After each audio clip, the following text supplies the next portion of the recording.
Welcome back to another video. My name is Blake. This is Hobby Talk Army, and today we're going to do a little bit different video. I was inspired by a friend of mine on YouTube. We're going to do like a one-take style. So there's going to be no editing, no chopping it up, no effects, nothing other than when we flip the camera around right now, and we're going to go over my YD2 competition chassis. So let's get right into it. I'm going to basically explain to you what I've done to this chassis, what I like about this chassis, what I don't like about this chassis, and what kind of driving style I get out of it, things like that. So let's do it. Alright, so here it is. This is the YD2-RX, and it's the red version, so all of the red parts and pieces are what came with it. I still have a lot of it is just stock out of the box. There's no upgrades to the front arms, lower arms, knuckles are still plastics. Basically all I've really done up front was kind of just dial in the Ackerman and yeah, the alignment pretty much. So it has the slide rack here. What I've done here is I made my own 3D printed spacer. I think it's about 4 millimeters just to get that front arm or that front tie rod up farther, and that just gives it a better throw to the knuckle there. And then also when it comes in, I don't know if you could see it, but when it comes in at full lock, it brings it farther forward, which gives it the angle to push back this way so that it doesn't accidentally, when you let go of the steering and it tries to correct itself, it doesn't try and push the wheel back on the inside. So it helps prevent the lock from like locking up, as well as this cool piece that they give you. I'll show you right here. This little stopper, that pin, so that'll hit the arm there and prevent it from going past. But a friend of mine told me to help get a little bit more angle from the full lock, you can add the spacer right here, and it did help out a lot. So doing that. The other thing I've done up front was I messed with the caster settings. So I brought the front arm forward with the provided spacers that come with it. One tip I'll tell you guys is make sure always do like a suspension drop test, and by that I mean like undo your spring or your shock, take the shock off, take your wheel off, and have the chassis like in the air like this, and just pick up the arm and go like that without the spring. And if it gets stuck up here like that, that is going to affect your drifting tremendously. Because I had one too many shims in there, and it was doing that. And with the shocks in there, it still, you know, went up and down. But when the shocks were out, they would seize up and they would float there. And took one little spacer out, world of a difference. I had so much more front traction coming in and out of corners, just a huge difference. So make sure you don't get those spacers too tight. Same thing on the bottom here. I was able to, I added like one extra spacer to push the lower control arm forward more, because I like my caster. Let's see if we can get it on camera. So yeah, I like my caster to be, I believe that's negative caster, so the lower arm is in front of the top arm, and that just gives you more of that like traditionally backwards angle. So that's basically the front. Haven't done too much, just dialed in the Ackerman. I run a full, or it was a full Yokomo setup because now I have the AccuVance ESC. But I've got the V2 of the SPO 3D. Love this servo. I'd say it's worth the money for sure. I've had it for a little over a year now with no issues. V4 Yokomo gyro. That thing is awesome. Really easy to learn. Drifts really good. Has great response. Typically around 80% gain, depending on the surface. Sometimes closer to 74, 76. It just really depends on the surface. And then I've got a Futaba receiver and transmitter. I run the 4PM. It's kind of like a budget transmitter, but above the entry level. It's got some bells and whistles. I'm looking to get into that Beck, Accuvance Beck receiver thing so that I can tune my car on the fly with my transmitter. I did have a BL4 Pro ESC by Yokomo, and I really did like that. And I ran the Wi-Fi receiver tuner, so I could tune it from my phone. That was really cool. So that's why I really want that Beck device from Accuvance, because tuning the Accuvance ESC just factory is pretty difficult. I could make a video going over that. It is a little bit confusing though, like no matter how you do it, just because you're working with two LEDs and each LED, or two buttons, and each button has like 3 or 4 different colored LEDs and like combinations, and there's like 30 different menu settings. So it gets confusing really fast, but once you get the hang of it, you can tune everything just from those 2 buttons. You can do turbo, you can do boost, you can do reverse channels, all that stuff. So, do I like the Accuvance Rad better than the BL4 Pro? I'm starting to like it better, and I'll tell you why. I feel like it's more responsive to throttle input on the transmitter. Meaning that like when I'm at 0 at neutral and I give it like 2%, I get 2% out of my wheels. On the BL4 Pro, I feel like when I gave it 2%, I would not get 2%. It would kind of have a higher punch. You couldn't really creep into throttle as much with the BL4 Pro, even if you tuned it down. And this one, just right off the bat, has a better throttle curve or throttle input, I believe. It's a lot louder, so there's that. I believe it makes the motor louder. It's just the faster input or whatever. It's just noisy. So if you're wanting a noisy, like a noisy RPM, a noisy car, go with the Accuvance. I've just heard from the get-go Accuvance is just louder, and I definitely can like hear it. Motor is a Yokomo zero timing. It's a 0S drift spec. I believe it's a 10.5 turn, and it's doing great. I should probably take it apart and clean it soon. I think I've cleaned it once in the time that I've had it in this last year, and I've put a lot of abuse into it. The tune with my previous ESC, I had it hitting RPMs of like 60 to 70,000. That was nuts, and it was definitely fun, but definitely too much for what I was trying to do. But it's taken all the beating, and it's doing great. Now the tune that I have on here, I think it caps out at about 45K, maybe 50K, can't remember. But it's dialed down, and it's louder, honestly. The fan I use this Racing turbo fan.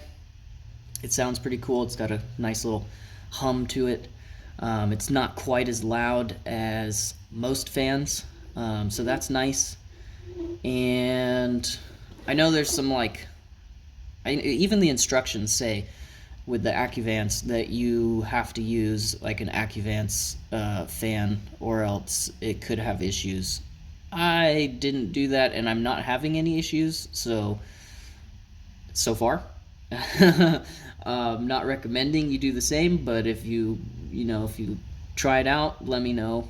I've I haven't had any issues so far. It's been about a month of running this. I think this is the fan that came from the BL4 Pro. Let's see. Gears, stock gears that come with the RX, I think it's about, let me see, I can read on here, 84 tooth spur, and I think it's like a 20 tooth pinion. Pretty good ratio. I haven't had any issues with that. Stock diff, open diff, and right now our comp tires, we're running Max Speed Technologies. I think they call them silver dots, not really sure. They're very, very hard, so very, very hard. Take a while to break in, but they do great. I'm starting to like them a lot, actually. So other than that, shock setup, Yokomo big bores, same ones that come with it. Haven't really done much with those. I run the big ball caps on the top, or whatever they're called. Got them dialed in pretty good. You could see on the rear, let's see right here. You can see on the rear, stock springs as well, the ones that come in the box. Not too much compression on the rear. When the battery's in there, it squats pretty low. Being an RR, you've got a lot of weight in the rear. So right off the bat, you have a lot of traction, and the tuning for me was learning the front end of this car, because on the straight, when you're easy on the throttle, this thing, it just hooks, and it rips. Like, my car is pretty quick.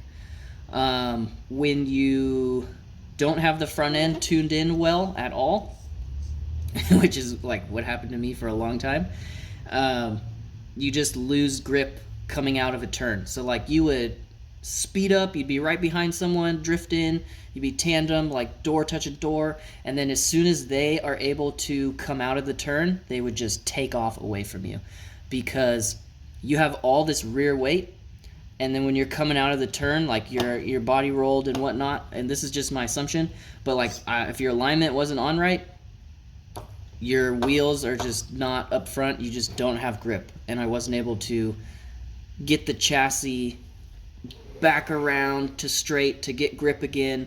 And for some reason, it was like you're just pushing, you're almost like understeering and like just pushing the car, and it's just, I don't know how to explain it, but dialing in the front end on the RX chassis was a must for me. And now I'm able to chase, I'm able to lead. It really comes into that front end on this car.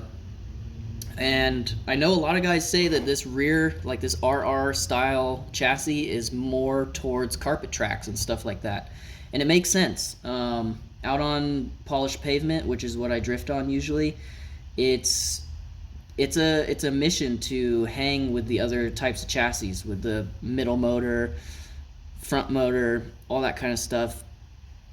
It's different. But I do like it. It's been a learning curve, and it is possible. So for you guys wondering if the RR is the way to go, just know you're going to spend a lot of time on the front end. But look, it is possible with the stock stuff. I have everything that comes out of the box. So there is that. Toe blocks, haven't messed with the toe blocks. Same ones they give you in the box, same settings and all that. My bad, I just lied to you. The rear ones. Okay, check this out. Look how close this arm is to the deck right here. I might shave it. But so the rear ones, I used the stock ones that are in there from the instructions, and because of the body I'm running, I pushed it forward so I took one spacer from the front and I put it in the back to push the arm forward, and then I also I flipped the toe block around in there, the little insert, so that it would give me more trailing angle. Now it doesn't touch. You could see that, like right there. It does not touch. Now, I'm testing this out today at the track to see what it does. If I don't like it and I get less grip coming out of a turn, I'm going to put it back. But my theory is that I just added about 1 degree of toe, and I don't have a really good alignment tool for the rear, so I'm adding toe in on the rear. Reason being, to get forward momentum, forward traction. Now in the front, you usually run like 1 degree toe out so that it's easier to fall into a drift, fall into a turn, and that that's just what I've heard. I have this close to 0. I think I'm like at half a degree toe out, maybe. I don't know. It's pretty dialed in up front to be parallel. But in the rear, that is one thing that I did change with the toe blocks. I flipped that front one, bringing that angle inward so that I have 1 degree toe in, maybe 2 degrees toe in hopes that it gains me a little bit more traction coming out of a turn. That's pretty much it. I know this video is getting a little long. I think let me go over the rear upper arms and then we'll call it. So these rear upper arms, let me hold this up for you guys. Look at, oh, that's hard to see, but look at the position I have them in, okay? All the way top on the outside, and then all the way bottom on the inside. Now, what is the reason for that? Active camber. So, when it squats, see how the wheel falls in right here? Look at this. Up, falls in. So when I give it throttle and it squats, I'm getting 1 to 2 degrees of active camber on the rear tires, and that really helps you when you're drifting. I think it's called like pinch. So like when you're drifting, it's gonna pinch it, and you're gonna get that traction put into the ground. Now correct me if I'm wrong in the comments, because I'm still learning all this stuff, and that's why I make these videos, so that we could talk about our hobbies and talk about what's going on. And I love to learn more and more about this stuff. But a buddy of mine told me that you want to be really high up on the outer arm and low on the inner arm. And what that does is it creates a pivot point like this. Because if this was even, if this arm was straight, you wouldn't get that active camber, because this arm wouldn't be pulling it in. It wouldn't be pulling the top camber in. It would just keep it straight. Like up front. Like look up front. See how the top of it, it's almost completely even. When I'm totally bottomed out, it's almost completely straight. And that's not messing with my front camber at all. Now, if we had this ball stud extended like way up here, like I've seen some Japanese chassis, they're running over there, and this arm is like slanted like that, then when it reaches a certain position, it would start pulling the camber in, and you'd have active camber. So that's what guys mean when you get active camber. Like when it's squatting, the camber is coming in. It's like when you lower a car and it naturally, the wheels want to go negative. So that's pretty much it. I think I've covered it all. Overall, I really love this chassis. It's great. It's been serving me well, and I'm excited to do some more stuff with it soon. I am competing this year with this chassis in the Super G competition. I'm hoping that I am able to make it out down to California. It would be really fun.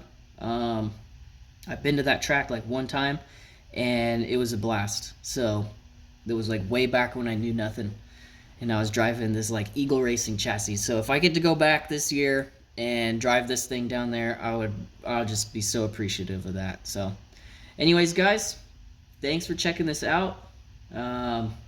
Make sure you like this video, share it to your buddies, and please let me know in the comments if there's anything that I missed that you want me to talk about with this chassis. Let me know what you liked about it and any tips you have if you drive an RR and you figured out a way to get more traction out of the rear on smooth pavement, because I know driving on carpet's a whole nother story. So yeah, guys, remember, Jesus loves you, and God bless. Have a good day. Peace.